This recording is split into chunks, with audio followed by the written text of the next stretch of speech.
ಈಗ ಸದನದ ಒಳಗಡೆ ಕಾಂಗ್ರೆಸ್ನ ಸ್ವಪಕ್ಷೀಯರೇ, ಅವರ ಶಾಸಕರೇ, ಅವರ ಮಂತ್ರಿಗಳೇ, ರಾಜ್ಯದ ಮುಖ್ಯಮಂತ್ರಿಗಳನ್ನ, ಕ್ಯಾಬಿನೆಟ್ನ ಭಾಳ ಪ್ರಭಾವಿ ಮಂತ್ರಿಗಳೇ ಅವರೇ ನಿಂತು ಸದನದ ಒಳಗಡೆ ಹನಿ ಟ್ರ್ಯಾಪ್ ವಿಚಾರವಾಗಿ ಪ್ರಸ್ತಾವನೆ ಮಾಡಿದರು. ಅದು ಜಗಜ್ಜಾಹಿರ, ಇಡೀ ರಾಜ್ಯದ ಜನತೆಗೆ ನೀವು ಕೂಡ ಮಾಧ್ಯಮದ ಮೂಲಕ ಪ್ರಸಾರ ಮಾಡಿದಿರಿ.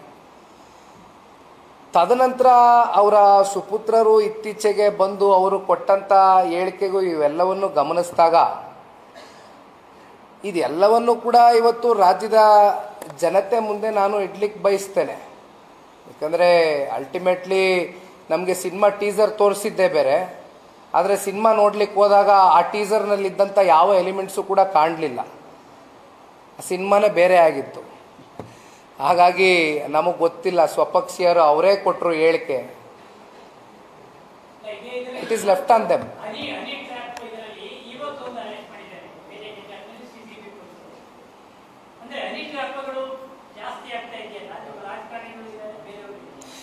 ಇದು ಪ್ರಜಾಪ್ರಭುತ್ವಕ್ಕೆ ಅತ್ಯಂತ ಮಾರಕವಾದಂಥ ವಿಚಾರಗಳು.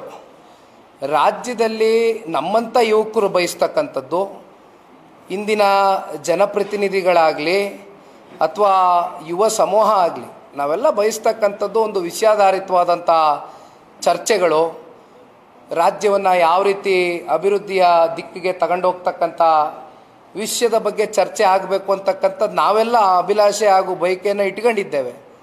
ಆದರೆ ವಿಪರ್ಯಾಸ ಇವತ್ತು ವಿಧಾನಸೌಧ ಅಂತಕ್ಕಂಥದ್ದು ನಾವೆಲ್ಲರೂ ಇವತ್ತು ಅದನ್ನು ದೇವಸ್ಥಾನ, ಒಂದು ದೇವಾಲಯ, ಒಂದು ದೇವದ ಗುಡಿ ಅಂತಕ್ಕಂಥದ್ದು ನಾವು ಭಾವಿಸಿದ್ದೇವೆ.